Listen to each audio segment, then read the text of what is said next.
Internet land, welcome to the Land Down Under Hangout, and tonight we are discussing Minor Mage by Kingfisher, who, that's the cover there, beautiful cover with a lovely armadillo on the front, that might be important.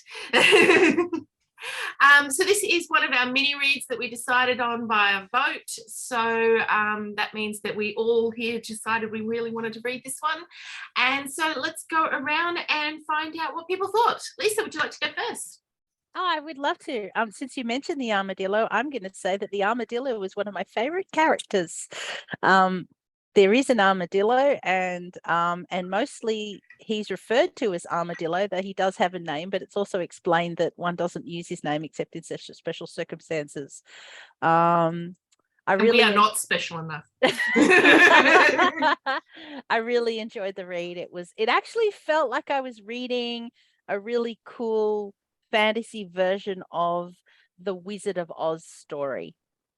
Because, yeah, I would liken it to that in the sense that there's a character who's a little bit unsure and is maybe it could be conflicted about how they feel about home, and then they sort of journey away and they have these trials and they sort of come back again a bit more quickly. I don't know, it just felt a bit like Wizard of Oz, but in a really lovely way. So, yeah. Kim? I really enjoyed it. It did surprise me that it was a lot darker than I thought it would be for its age level, but then again, the stuff I read, was quite dark when I was that age anyway. But yeah, I've just found it very sweet, but not so innocent. Yeah, it was really good. Awesome. G? Yeah, it was a little bit shorter than I thought it was going to be, and I didn't do any pre-reading beforehand of like the synopsis or anything, so I was pleasantly surprised at how sweet and cute and adventure-y it was. Yeah, love having a familiar, love the and I suppose we will talk about it a bit more, but that he was so young and that he thought of himself as such a minor mage, like all the way through it. That's what I was saying to Luke. He's such a minor mage, just a minor mage. It's all right. It's a minor. Yeah. Yeah. So yeah, really enjoyable, sweet little read. Thank you, whoever nominated it. That was Elizabeth. Kirsten? Yeah, I really enjoyed it as well. Same vibes everybody else is going. It's very sweet. I thought it was like it kind of almost reminded me a little bit of Pratchett in that it had the silliness with heart, which I really enjoyed. Like I like it when it's like there's lots of little silly funny things, but it still has the heart, and I really liked that, and I liked that. I really enjoyed the armadillo. Elizabeth? This is not my first book by Kingfisher, or Ursula Vernon as her name is, and I actually had a note down similar to Kirsten that it does remind me a bit of Terry Pratchett, with a similar kind of dry sense of humor and a little bit of satire as well. So I really enjoyed that, and on the whole it was a good book and I enjoyed it a lot.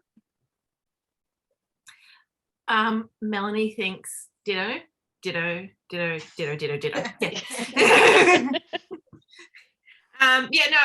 thing that I was a bit confused about with reading it, and I may as well launch in with the topic area, was this a middle grade reader or not? No, which it was not. There was a thing at the end, I don't know if you've already read it, but where the author was saying basically they thought it should be a middle grade, and the publisher was like, no, she thought she was writing a middle grade one to begin with. Yeah, I'm sure it said something like, I still think it should be, because I think people underestimate kids, and that, which I agree with, yeah. Which I agree with too, but the publisher was like, no, you can't market this as middle grade. Well, I think that's where it's a good discussion point for us as to whether or not this is too much for kids, because I agree. I think kids can handle more, and I think we do too much cleaning up for kids nowadays. Like when you see people watching some of the old 80s animation movies and they're like, oh my God, they showed this to kids. I'm like, yeah, and we're fine. Have you seen middle grade? What age is that, do you reckon? I normally would think that's sort of like upper primary is what I Ditto. would. Yeah, 5, 6, 7, Yeah, 8 yeah. maybe. How- Yeah. how upper old is primary, that? I lower don't- secondary. 11, 10, 11, 12, 13. That's Yeah. Yeah, I would say I would have read this at 11, 12. Yeah. Yeah. Absolutely. The only thing that I really thought was possibly a concern, like, was I can't remember his name, but the other boys. Trebastian. Yeah, Sebastian. and they're making the hearts out of bones. And I was like, but that's really not that bad. Mm. Yeah, I felt like there weren't really challenging adult themes. I don't mean sexual, I mean really complex adult things. I didn't feel like there was any of that in there. There's a bit of violence, but it didn't seem to be excessively gory, really. Like not more than the sort of level of like slightly scary, little bit scary that kids do like. I don't know. Kids do like that. And second of all, they watch lots of action movies and things like that with heaps of violence. I just didn't feel like it was dark enough to be considered a problem for that age. It's probably also worth mentioning that Popular Opinion has it as a young adult novel because it is nominated for the Lodestar Award. That's right. Yeah. For this year's Hugo Oh. Awards. Yeah, I mean, young adult is a very Oh, actually, no, I might have that wrong. I think it's probably that that T. Kingfisher's work is nominated for Best Series. So I might have that wrong. I'd have to double check. Has anyone sorry. else read any other T. Kingfisher? Yes, You have? I have, yes. And would this be similar to any of that, or is it different to her other work? Look, this one is focused on a younger audience potentially than some of her other stuff. Her proper young middle middle grade work is under her name Ursula Vernon, and she publishes like the darker stuff under T. Kingfisher. But like it definitely had like some of her trademark stuff. Like one of the things I noted was a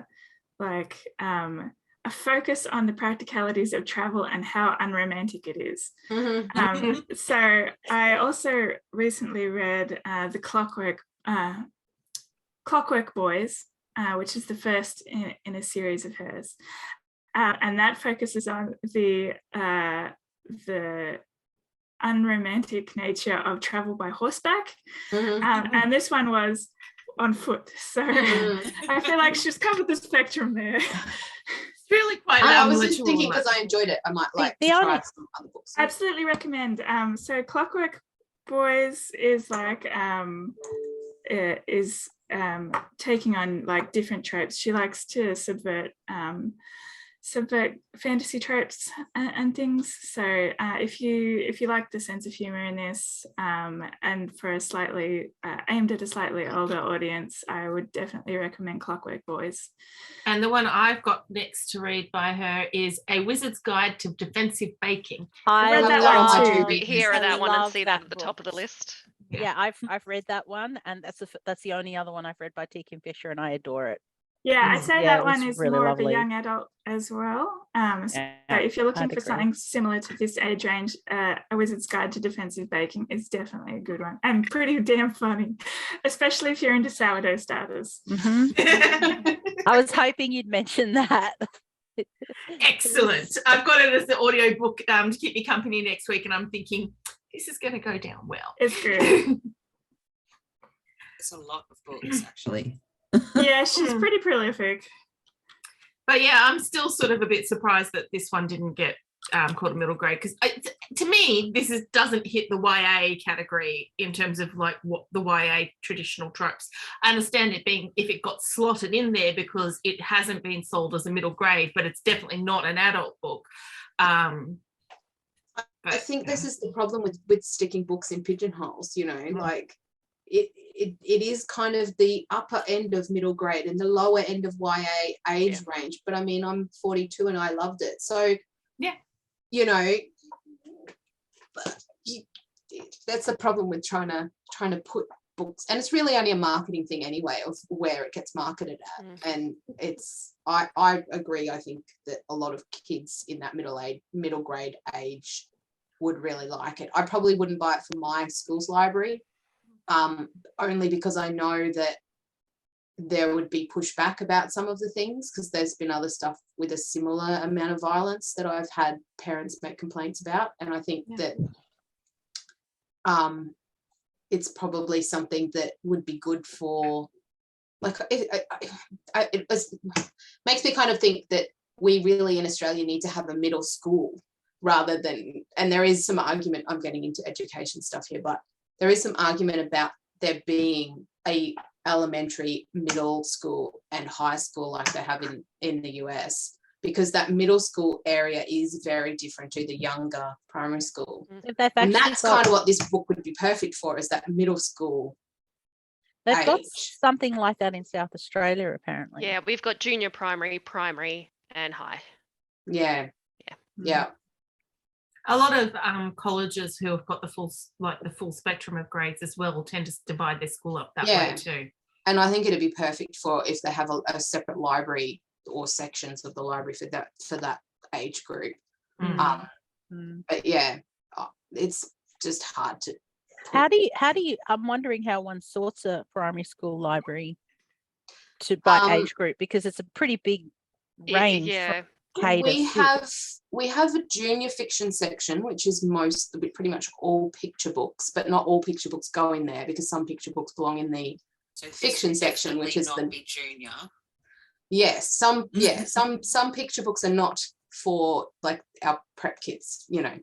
And then we have like an easy chapter book section, and then just our general fiction section, and then some of those are marked as senior fiction, which is for only year 5 and 6, which I'm constantly having to explain to children that it doesn't matter how good a reader you are. This is about the content. This is like an M rating compared to a PG.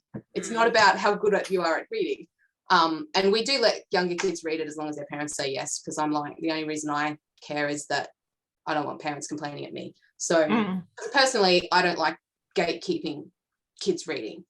But, you know, it's also the parents' job to kind of make those decisions and not mine. And then we have non-fiction section, but a lot of libraries are genrifying their fiction sections and not having it sectioned off. Like at the moment, ours is alphabetical by author. A lot of libraries are now genrifying it and putting them in genre order.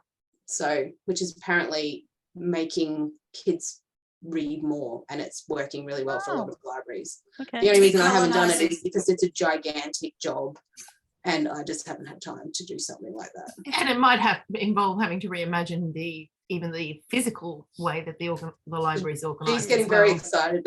She wants to come visit and spend a holiday helping you. You can come and gentrify my library for me, G. It's decolonisation is what it is. It's Indigenous styles of knowledge base on subject and place rather than on time and author. It's really cool. I think there's a lot of evidence that says that it works really, really well, especially in school libraries. But yeah, I barely have time to accession new books that I buy, let alone read.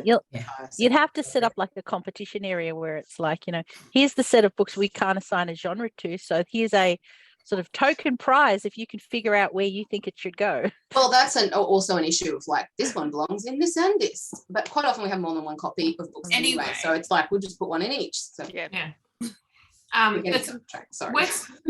No, but it works for me too. Like when I go to the library, I like the fact that I can go to this SFX section and just have a wander through rather than having it integrated with the rest of it and not knowing. Yeah, having to look at the little label. I do find it quite funny that my library is, you know, fiction and then SFF is separate. I'm like, perfect. That's all I need, just SFF over there. Yeah. I think mine must subscribe to the whole methodology though that Kirsten's talking about, because we have a lot of different categories across the library. And yeah, it's a general area, but as far as I can tell, it's mostly literary fiction. The historical, your crime, all of those bits and pieces are all separated out. And that's the same in a bookshop too. Yeah. One thing I did do when I moved to the library was I made a graphic novel section, which we didn't have in the past. In the past, all the graphic novels were integrated with the rest of fiction. So I made a graphic novel section, and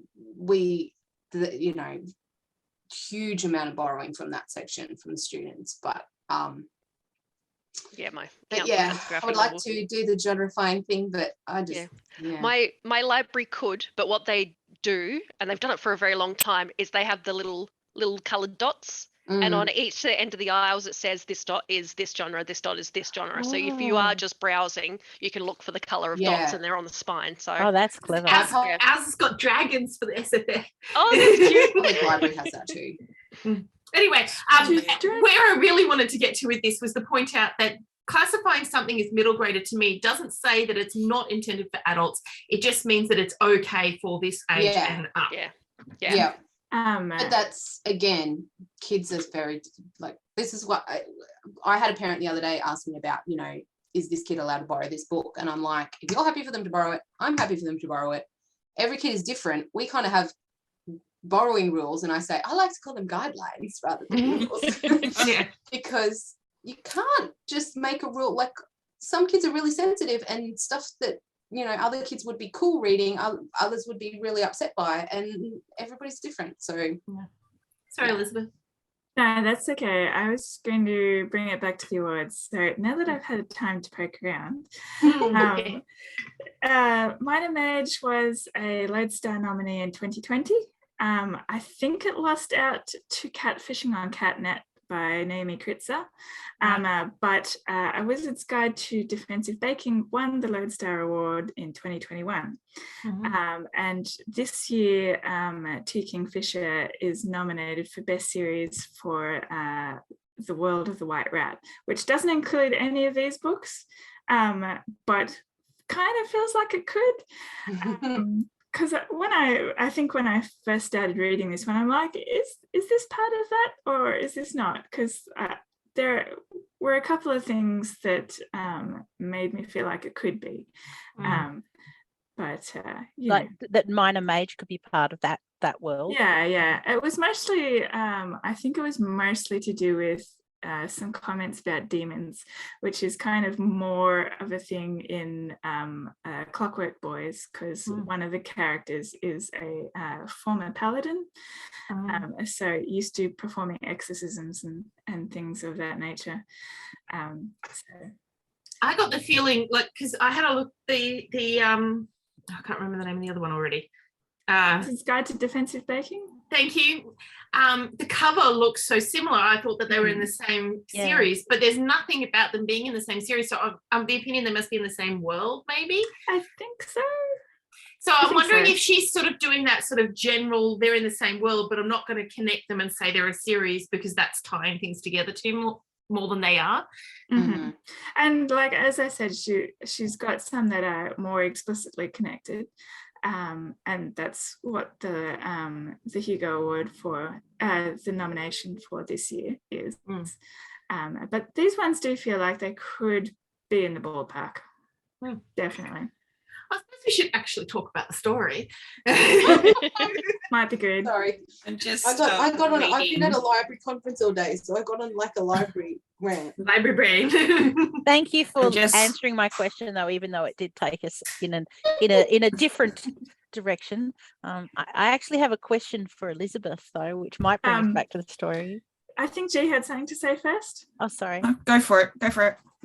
She's eating now. Lisa, go ahead then. So you mentioned that it has satire in it, and I'm just going to confess that I'm terrible at spotting and understanding what satire is, and I was wondering if you could give an example from the book that is satire. Or anyone, but I noticed I directed Elizabeth because she made that comment. So I don't think there is direct satire per se in this. It's more like the ever so slightly ironic funny. Yeah. So, and I think this actually will tie into what I was going to say. Awesome.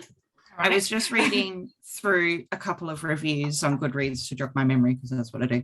And this one's it's like 2 sentences, but it has all of the points that I would like to bring up. So it says, firstly, everyone wants the familiar for Christmas, right? Yeah.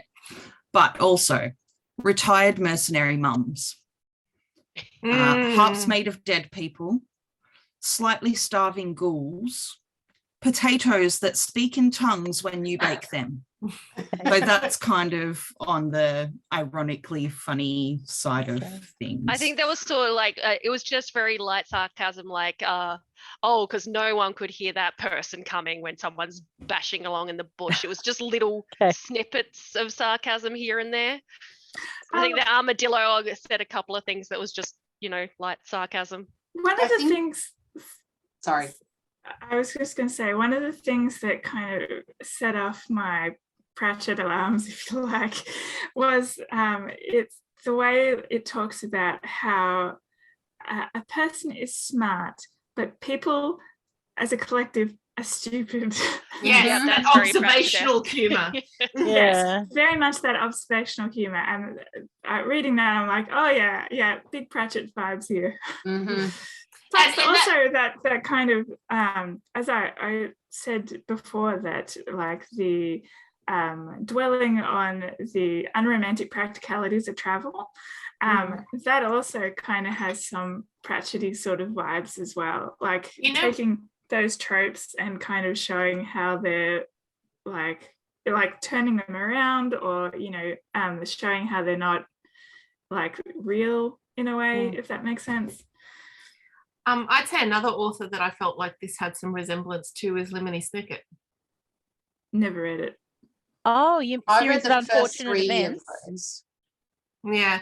The a lot of that sort of else? observational humor is very much the Lemony Snicket thing as well, especially done in this genre for this age group, obviously, as well. And the general sort of, it's not the same vibe, because obviously the whole point of a series of unfortunate event is absolutely as everything is terrible, but it did lean in that direction, because everything. Can you give a concrete example of the observational humor that you related to? Yeah, I mean, one of them was almost exactly the same, which was how crowds behave. It's not in the, I think it's in the 4th book. Yeah. Could be a while. It's been a long time. The Vile Village.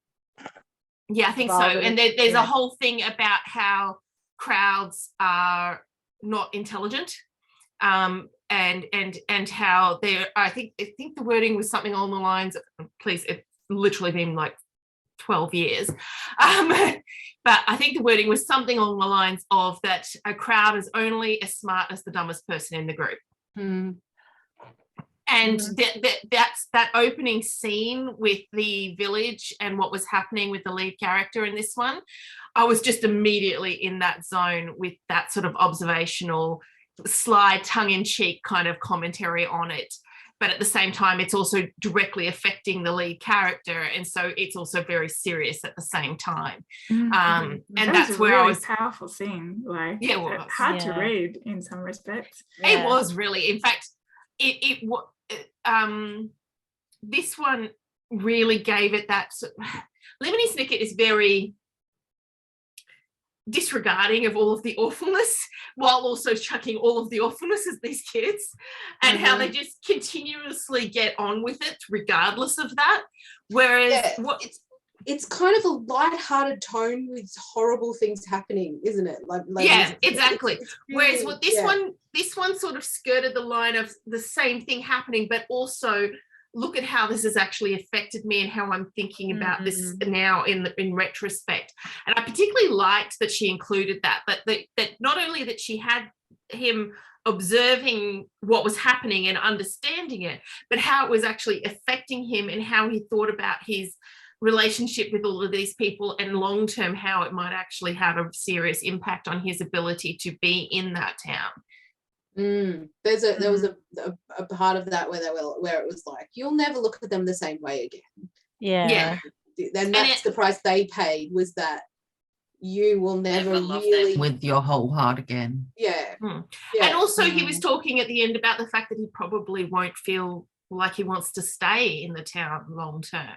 And like that towards the end, and I was like, yeah, because now that he needed the journey to get to that observation, because he needed the journey to understand that actually he could go somewhere else, He'd grown up in that town. He'd only knew that town. This was his first time leaving.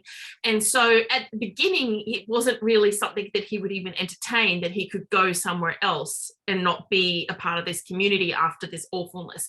And it was only after he went through all of that and actually saw that there were other places to go and that there were nice things to see as well as all of the bad things out there, and that he could possibly go and make a life for himself elsewhere. I feel like it really connected in with like an overall theme about how adults fail children. Because it's not only Oliver, but Trebastian as well. Like he's got no family and just is like travels around from place to place, has never really made welcome. It's just his magical talent for making harps out of murder victims is too difficult to deal with, which kind of, as a theme that's really powerful. And the fact that it happens not just, so it's right at the beginning, but then also not just Trebastian's experience in the towns, but also when they encounter the bandits. I would like to say kind of even before that, in some respects, like Oliver's encounter with the ghouls to begin with is kind of that too, because you think at first they are adults and they're cool, like they're ghouls, they look like people, they look like adults, at least to begin with, before you discover their true nature. So even that kind of thing plays into that theme. I think it's undercut a little bit by discovering that they're ghouls, because they are their nature is not adults who should be taking care of people, whereas all of the other adults actually were. And it was only what was I'm trying to remember, it was the people that they discovered up with the clouds, the shepherd people, and they just immediately were like, well, yes, of course we're going to actually take responsibility for Trebastian, and even things like, we're gonna feed you and look after you, and it was like, why do you even question that? Your children, we're going to look after you, which is like, well, that hasn't been how it's been all along. I think Trebastian was very hard done by adults, because they kept, like, every town he went to where he did his magic, they asked him to do it, and then they kick him out. So it was like betrayal after betrayal after betrayal for him in his life. Just sad. I was just going to say though that in relation to the shepherd people, the cloud shepherds, kind of also not too, because like Oliver and Trebastian have to kind of prove themselves, and like when they're like, all right, you can have the rein, you just have to ride the ram down to your home, and they're like, okay, so he goes at it, and they're like, well, we could have just done it this way, and he's like, right. After he's just given himself a massive nosebleed and everything and gone through hell to try and get on the ram in the first place, they're like, we would have just, I've forgotten what. Oh, give him what was the feed? Give him some feed and coax him over. That's it. I got the vibe. I'm sorry. Go ahead. I got the vibe that that's a kind of a trial they put their own. I don't know. I got the sense that for them it was normal, as in they would put their kids through that trial as well. Like, will you figure out how to ride him? Yeah, but also like I don't know. Oliver and Trebastian have been through a lot already. I'm not sure. I feel like it was necessary in some respects. I agree on that one, but I thought that I don't feel like they had to do a trial. It was a payment, wasn't it, more for the reign? He had to give up his magic. And I really liked that, because he was like, I don't think the village is worth it. Like, I don't want so I'm giving up my magic. And that's what happened. I'm not remembering it wrong, am I? Yeah, that's right. And then because the other guy was like, Trebastian gave it up. I want to be able to make harps out of dead people. Actually, I can live without that. So I'll give up my magic. But I liked that he was like, you know what? Fuck those people. I want to keep my magic. Because it was a nice moment for him to realize that, I thought that was the test to begin with. You matter. Yeah, but it too. wasn't. It was just I because know. the rain wife just read him wrong. And it's Mm. like she's just expected all these people are like, oh, my magic sucks. You know, I don't want this magic. And so she just assumes because that's what everybody does. And he's like, no, I like my magic. And she's like, what? Oh, okay. I'm stuffed up there. And I'm it wrong. wasn't If just it's the 'cause he's a magic. It was minor like, mage. hang on, if I give up the magic, I have to give up the armadillo. And I Yeah, ain't that was doing the that. worst part. I think Well- once he realized that, it was like he was considering it like, you know, I'll do it, but I don't want to. But then he realized that the armadillo would go back to being an armadillo. He's like, no, I can't do it now. That was just the Mhm. straw. I was like, that you said better no, not. No. You better not. Yeah. Well, but even the reason he didn't want to give it up was not a selfish reason either. It was like, my magic allows me to help people. Like I do yeah. good things with my magic. Mm. And he, as you said, he had been considering it until it came down to, wait, I have to betray my best friend, the armadillo. Yeah. You know, no. But I like the fact that there was a payment involved, because yes, they could take him in and they could take care of him and stuff like that. They feed them and that. But when it came to the rain, this was something that they had as a commodity. And so therefore it was fair that it was paid for. What would have been nice if there could have been some payment from the town rather than. Yeah. Mm. Yeah. There was something else But yeah, there too. I didn't like the town. I'm sort of kind of hoping that he leaves and finds it fortune better. I don't know. Oh, yeah, I remember what that was. Trebastian giving up his magic too is kind of like the payoff for all the times that Oliver saved him just because it was the right thing to do and because Trebastian was his friend. Yeah. I really love the development of the friendship between him and Trebastian, you know, because at the beginning when they meet at the waterfall, the pool, he's like, I don't want it. It's not my business. Don't tell. I don't need to know. Don't, you know. Don't tell And me. then He's and like, then he but just it's not becomes. a secret. I just no. And then it's like, oh, ghouls are following you. Oh, well, I better stick with you if there's ghouls, you know. And then it becomes like this sort of clumsy friend who's stumbling their way through, and then they're actually, and also the way Oliver's like, initially like, do I really want to be with this person? And then like, oh, actually, it's kind of really handy having this other person around, and which right I've about kind of had friends where the friendship has developed a bit like that, where we were each a bit like, you know. Do we actually, you know, and then it's because, you know, actually you're really, I really appreciate you and your friendship and vice versa sort of thing. So I kind of It got was that. right about then that I started thinking that maybe he wasn't such a minor mage after all. Oh, who here listened to the audiobook? No. Yep. Did Trebastian come off to you as a total like stoner voice? Yeah, I kept thinking of man. like the guy in Stranger Things. Like I'm bad with the names, but you know the guy I mean the stoner dude in Stranger Things. I was just imagining him the whole time, like, dude, like just chill. Yeah. I love the voice of the armadillo. It was so like sort of crisply critical, and Yeah. but I care about you, but I'm going to criticize you anyway. So Yeah. Also, you're a little bit of an idiot. yeah. In the nicest way, voice. And it's partly because you're a human, but Yeah. Actually, that's You're just one a of the human. things I really appreciated about Oliver's character is that they made him his age. He didn't suddenly develop and get better at magic and things like that. He was doing exactly what you would expect at that age, where you're feeling very minor and that you can't do much, and so you start focusing in on the wrong thing and trying to do this big thing rather than getting better and staging it the way you should. And like, it was just so much like you are a little kid, and you know, and Yeah. oh, you mean the whole Adults do that too. if only I could turn invisible, is that what you're referring to? yeah, Like that's how- what I mean. it's like, Yeah. that's really not the most useful spell. How come you I Yeah. love the way the armadillo was basically rolling his eyes every time he was like, I Yeah. wish I could do the invisibility spell. And the armadillo's like, oh, this shit again. And I do love how he finally realized, like, he eventually realizes that maybe, the armadillo's right, that wasn't good. But then the thing he's thinking when he's trying to get on the cloud ram, cloud? he's like, God, this would be easier if I was invisible, because snuck up on it. And I'm like, no, stop it with the invisibility.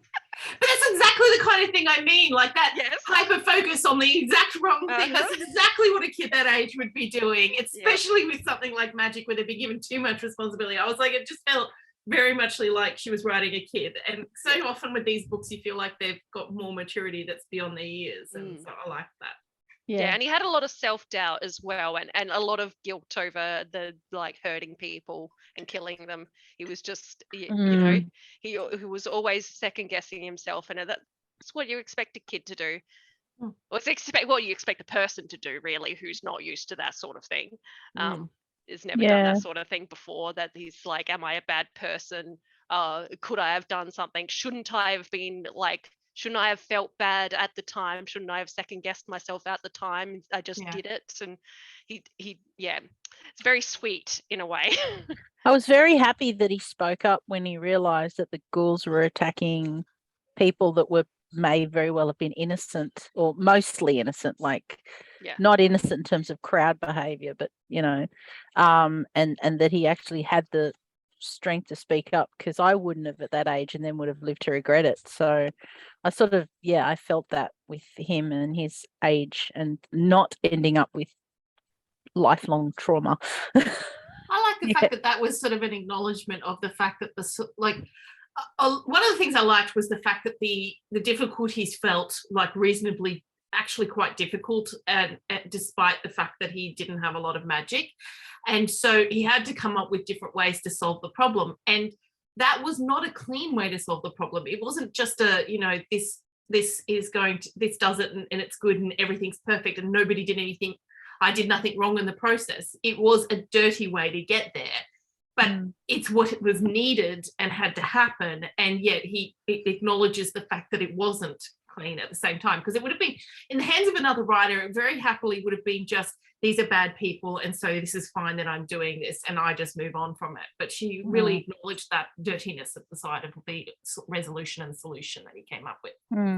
Wait, did he come up with it, or did the armadillo come up with it? I can't remember. No, I think I mean, if you're talking about the shoelaces in the tree, shoelaces and specific, and the bringing the ghouls, to the mayor's mob. Oh no, I think he did come up with that, because he said, I've come up with a really terrible idea, and the armadillo's like, all right, let's hear it. And then the armadillo's like, yep, that's a really terrible idea, but we're going with it because we've got nothing else. We've got nothing else, and they're doing something terrible, so we've got to do something about it, and it solves two problems with one stone. Yes. It was really interesting, that moral dilemma of like, all of these people might not be bad, like they're all following this guy, but that's like he's recognized that crowd mentality thing and gone, but some of these people, they're just like the villagers, they're desperate, and they've ganged together and they've gotten into this, which is a thing that people do, where they get into a crowd mentality and they go along with stuff. Like, this is most bullying that happens, is that people go along with stuff that they maybe inside are going, I don't know if I agree with this, but I'm afraid to speak up and change, and be one that's not part of the crowd. And I thought that was really interesting, that he was able to recognize and go, maybe they're not all terrible people. Actually, that's a fascinating thing about him as a character. His strength is actually emotional intelligence. Quite a lot for his age, actually. He gave me and more about others than himself in a lot of respects. Gave me a little bit Sam from Lord of the Rings vibes, like, I don't know, just something about him reminded me of Sam. Like Samwise Gamgee. Like always, like kind of like sees himself as just ordinary, but really he's kind of the hero. So sort of related, I was going to say, I thought that the depiction of the mass murdering mayor was quite on point, like charismatic abuser, basically, that everyone thinks like is the pillar of the community and is easier to believe than to disbelieve. Yep. And you commissioned as well him to find the murderer in the first place, knowing that he was the murderer the whole time. And then awful. Hey, magical harp that won't stop singing. And screaming, it's me. I forgot about that fact. That's actually the fact that I think made it not able to be a middle grade reader, It wasn't the bones Actually- thing. I made a mistake. It was the mayor and what the mayor was up to. Yes. Yeah. Now that you entire say scene. that, Yeah. yeah. I'm like, yeah, that was. Did That they was really- up It until fit still, they- but did it they go was into- slightly sorry. like more of a higher level than the rest of the story. Mhm. yeah. That's it. It was not spelt out, but it was heavily implied, and I Yeah. think that if she'd been willing to change that one element, I reckon she would have gotten this passed as a middle grader. But everything that was the one thing that I think would have made it stuck and said That was the thing that made me go, oh, I probably wouldn't buy this. Parents from will High School. not like it. That bit, yeah. That was Especially pretty because bad. even if it would go over the kids' heads, if the parents were reading it, they'd be like, really? Yeah, I think that was I don't want to have to answer questions. that would scare a parent more than it scares kids, I think. Exactly, That's yeah. the way they describe that, the way he describes, what was it? He was saying something about it's not, it wasn't that he killed them, it's what happened before he killed them. And I'm like, that is Yeah, like, yeah. no And parent would maybe want to that- read that. Maybe the kids that would be too young for that wouldn't pick up on that anyway. Mm. But yeah, that was If kind you of were an bad. adult, if you're a parent who read that your kid was reading that, and you'd be like, whoa, hang on a ticky. Mm. Which And she is sort of like skimmed over the after effect of that beating as well. Like he kind of brushed it off. Like, Who I'll be did? fine. Sorry? Yeah, I kind of hurt, but I'll be fine. Well, but also that is an interesting thing too, because it's clear in the text that it's because he has had them so many times before. He's got practice with how this goes. Mm. So The mayor does, you mean? no, Trebastian is Oh, been yeah. He's beaten. talking about the trick Yeah. is to just go limp and make it look like you're more hurt Yeah. than you are. And Yeah. it's like, oof. Yeah. Yeah. You're talking about the heavily implied what the mayor was doing to the girls before he Yeah. killed them. Yeah. Like the And beating's not good, but the girls thing is the real. yeah. Mhm. Because we do warn children that there's bad things, but we don't tell them what they are. We did warn Mm. children that there's bad people, but we don't tell them why they're bad, really. Yeah. Yeah. Anyway, that's a downer. Let's talk about happier things. Talk about the armadillo again. Yep. I- Made me feel There better. was one other thing that when I was looking back through my notes that made me chuckle, and going back to that sort of not quite satire, but kind of ironic humor, I guess. And that was, there was she talks about unicorns hanging around trash heaps and like running off when you yell at them. They're raccoons or something. which I Yeah, thought that's was funny. really It's Remember like that. there's only 2 paragraphs about this, but there's like 4 pages on unicorns, and if you scare them, they'll run away. They're hanging Yeah. around the trash heaps. So stuff like that. That's another good concrete example, I think. Or the It's that gremlins, trope in the subversion machines, like they're fine until they get in the machines. You got to know, when some herbs will work and when to send in the cats. Yeah. I liked the also the whole interaction between the fact that the armadillo can talk to the other animals, but like Oliver doesn't understand, it's not really talking the way that humans talk, and the armadillo attempting to translate quite complex concepts to the pigs. And the sow and Oh, the that cracked me up when you're talking to difference. Like she's like, oh, Yeah. come on. He wants you to go over here. It's like he's talking to I can't remember, is it the bull, the male pig? I can't remember. Boar. Boar. He's talking to the boar, and the sow's like just off to the side in the dark, and the boar's like, what? And just, oh, shit, come on! You can just imagine it, can't And you? he's like, Yeah. and the boar's like, what? It's just like, come on, do this. And I love that keep going. those pigs kept coming back. Like Yeah. it Yeah. kept circling back around to them like throughout the whole. It was really nice, Yeah. actually. I Yeah. like that. I love it how they're just like, oh, you don't have to hide when you're a 400, what was it, like 400 pound meat shield. It's Yeah. do I'm whatever you glad want. they said that too as well, because like you read about pigs in stories and they're like, oh, pigs are so cute, and you're like, they must be the little ones that you're talking about. Yeah, the little miniature pigs, The not big the ones are And he's scary. like, pigs. yeah, they're the only thing that are scary in our village. Like, Yep. Oh, yeah. Yeah, they same get with cows. massive. People do Yep. that with cows, and then you get real close to a cow and you realize how big those things are. Mhm. And like, yeah. And they can jump the fence. Ursula And very Vernon good has a, cows. Sorry.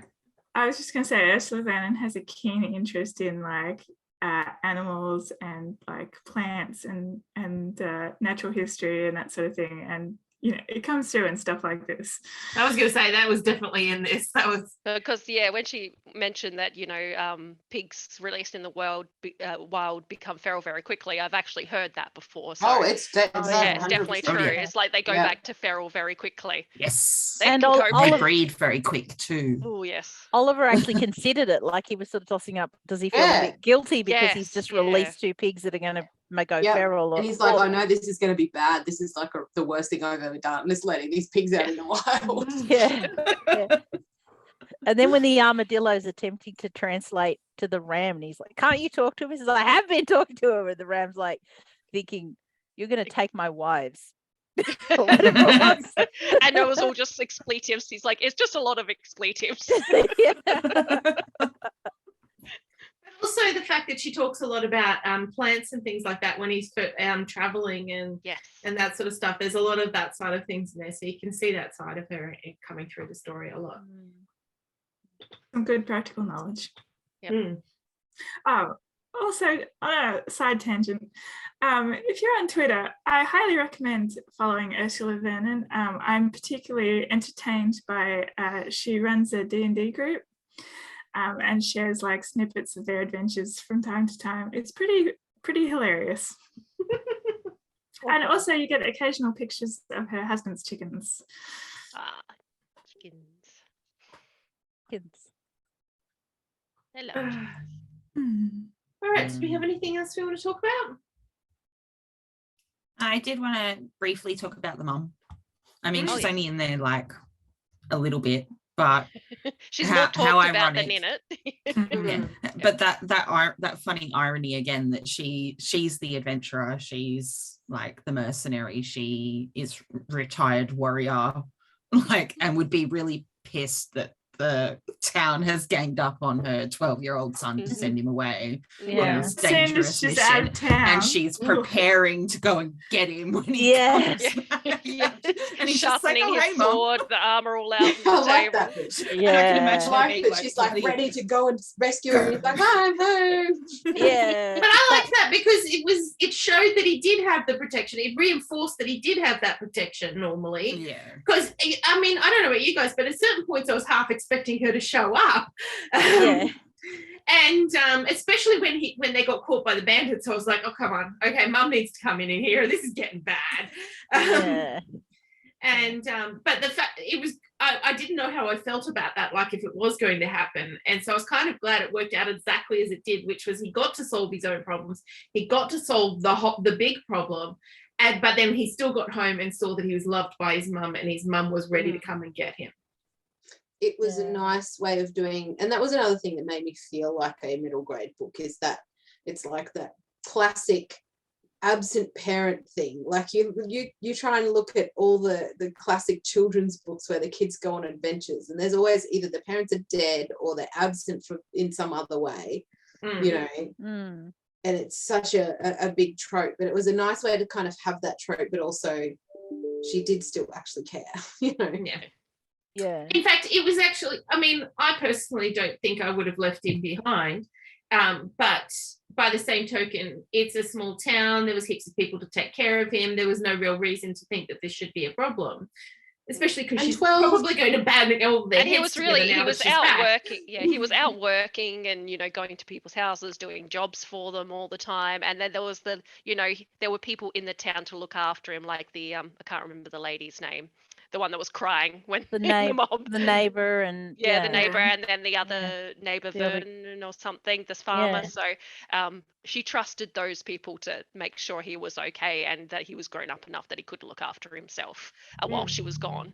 But, Yeah. like the second she was gone, they're like, all right, Yeah, off you go. everyone's like, on the this same- really that's dangerous where he quest was- that we yeah. know nothing about. I Yeah. really liked Well, that's why he was planning to leave, because he didn't want to have to fight with his mother. So he liked was waiting for that, her to yeah. leave. That The was the villagers were thing waiting that- for her to leave. that I really liked was that he kept going, but I was gonna go anyway. Why did you come and like Yeah. come at my door with like pitchforks I was- when I was planning to go anyway? But I'm like pissed now. And now I I'm don't like, want man, that to." is so me. Yeah. Like if I'm about to do something anyway, and then someone's like, go and do that thing, I'm like, I don't fucking want to do it now. Yeah. It can wait half an hour.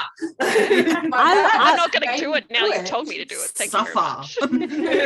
I like imagining the scene when she came home, he wasn't there, and the conversation that would have had to have taken place between her and the villagers, and So, maybe we why kind of like angry mobbed Oh, him. that's right. and- Because he told the farmer, he goes, someone has to tell mum. He goes, but not you.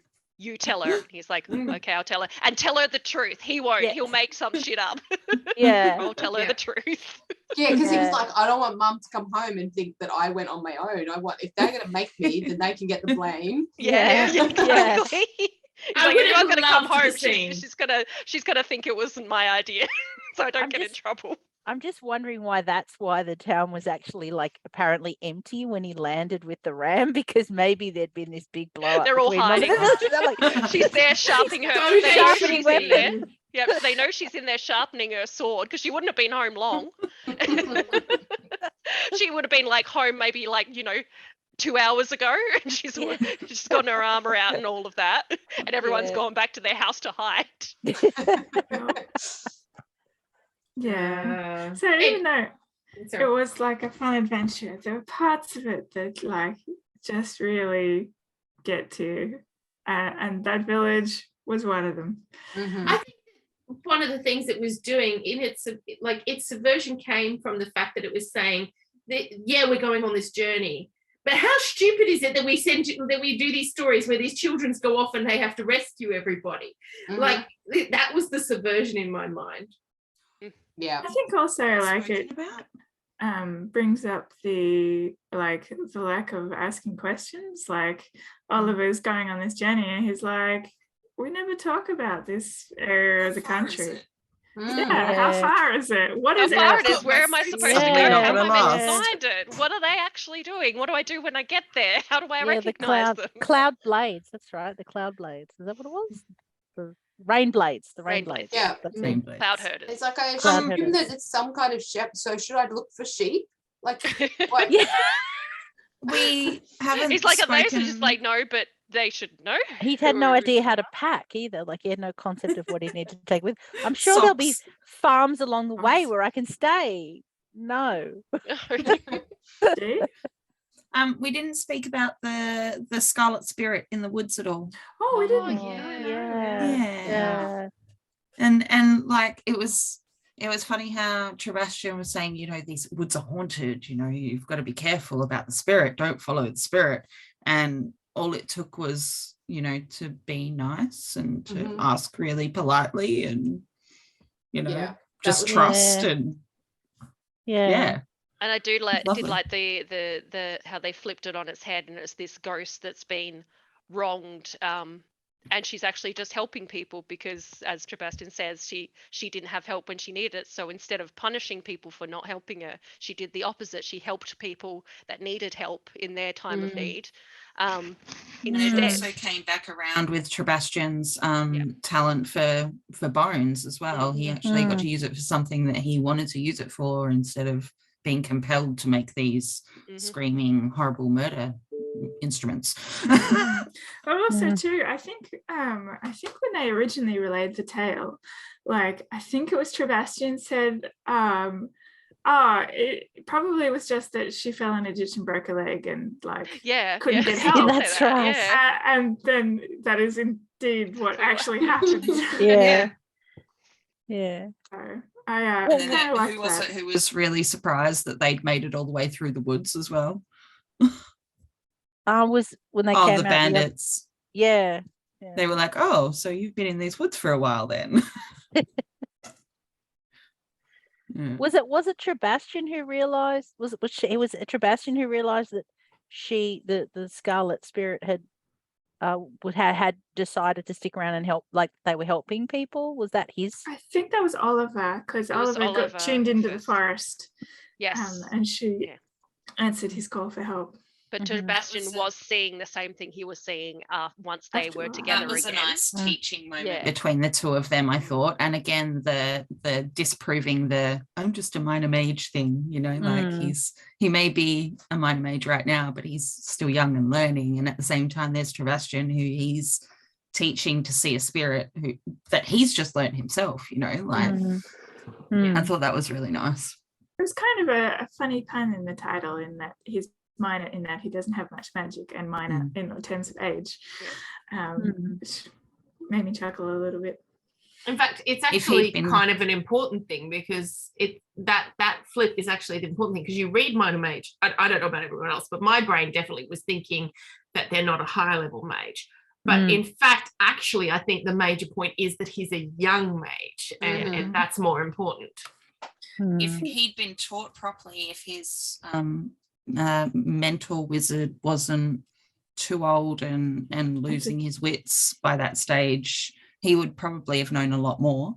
And I liked the fact that he had those books and he was trying to teach himself from the books, you know, like yeah. I really liked that he's like, I only know these 3 spells and they're really basic, and then it's like he realized that the spell that he thought was just tying shoelaces together, like, oh well, I can actually do more with this spell than I thought I could.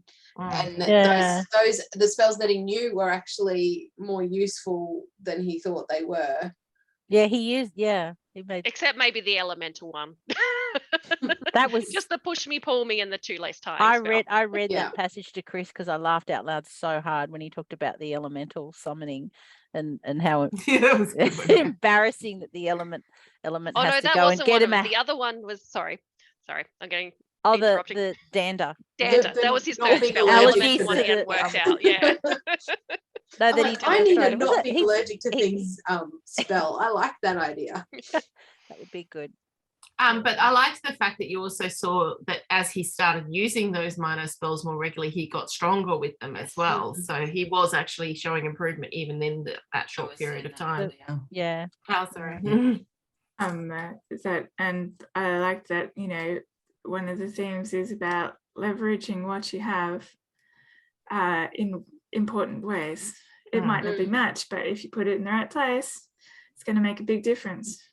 Yeah. Which is why it felt very much like a middle reader for me, because that sort of messaging felt like really important for that age group. Yeah. Although, you know, adults. Well, yeah, but as I said, I'm not discounting them when I say it's at age that age. It's just that age and up. Yeah. It was a nice, sweet read, wasn't it? And quick and like. And I did laugh out loud quite a lot. Yeah. So, would you read another T. Kingfisher book? I would. Yeah, absolutely. I just put the bakery one on my list. I've got a couple on my list. I've got that one, and I think the other one I had on my list. Hang on, what was it? I already had the one that Elizabeth was talking about earlier. Marcus Defensive baking. Me too. Yeah. I've got that one, and I've also got one on my list Clockwork. called Nettle and Bone that somebody else That's recommended. the most recent release. That's her most recent release. Again, that from what I'm hearing, I haven't read it yet. It sounds dark. I hear that the ending particularly is kind of dark. Clockwork Boys has like some romantic elements to it. So if you are interested in books with slightly more romance, then that would be the way that I would go. But I'm thinking want to read on that one too. I haven't yet read Nettle and Bone because like Nettle and Bone has only just come out. Somebody, it must have been on a YouTube video I was watching that somebody was like, "This is so good," and I was like, "Okay, click." Stupid Google Goodreads is having issues. Oh, good. Goodreads is always having issues. My library's got the Clockwork Boys one as well. So. Yeah, for Oh, a little okay. while. So which one did you say was really dark? Because I don't really need a dark one right now, I think. Nettle and Bone. Okay, I all hear right. is I mean, like Ursula Vernon or T. Kingfisher, I guess, tends to write on the darkest side Mhm. anyway. But yeah, from what I'm hearing, Nettle and Bone is a bit more that way. Mhm. Probably Okay. because she's not thinking that she's writing a middle grade story. So I'm just reading, Sorry, I'm reading the synopsis of Yeah. Nettle and Bone. And Yeah, it's like, I got to the 3rd paragraph and started laughing. that was what I was just laughing at. This is like, oh, so dark. It's like the sister is, suffering at the hands of an abusive prince that she's, and then the 3rd paragraph is like, she's joined by a reluctant fairy godmother, a strapping former knight, and a chicken possessed by a demon. I'm like, Okay. Sounds on see, brand. that does it. Like, it definitely has Pratchett vibes. It really does, and I Yeah, don't that even does. know how to put my finger on why it reminds me of Pratchett. It's just almost like I went down to absurd. the reviews, and the first review says me reading the Absurd. synopsis. Yes, check, okay. Gets to the 4th paragraph. A chicken possessed by a demon. Okay, give it to me. that was me. I Not was the like, only yeah, one. okay, I'm It's in. the humor of that added on element, the unexpected element at the end. That's Yep. what's the Pratchett-y bit of that. It's that he does a lot of that sort of thing. Also the observational stuff too, I think. Yeah. Oh yeah, definitely that too. Is, All right, guys, are we good to wrap up? Yeah, I think so. Alrighty I then. think Thanks. so. Yep. What's Thanks next? everybody. Oh, what's next? Well, that's the big problem. Thanks Oh. everybody for watching. We're supposed to be doing a prayer for the Crown Shy by Becky Chambers next, but we're not sure when that's happening right now because It's our of next short publishing it. read, not for our next read. Oh, our next, Our next big read is the Black Sun, isn't it? Black Black Sun. Sun. Yes, it The is. Caron horse. Yes. As so modeled by He G. is showing off. yes, looking very pretty in the beautiful cover there. It is a really soft cover, actually. Yes, so please join us for that. Otherwise, thank you very much for watching. Bye. Bye.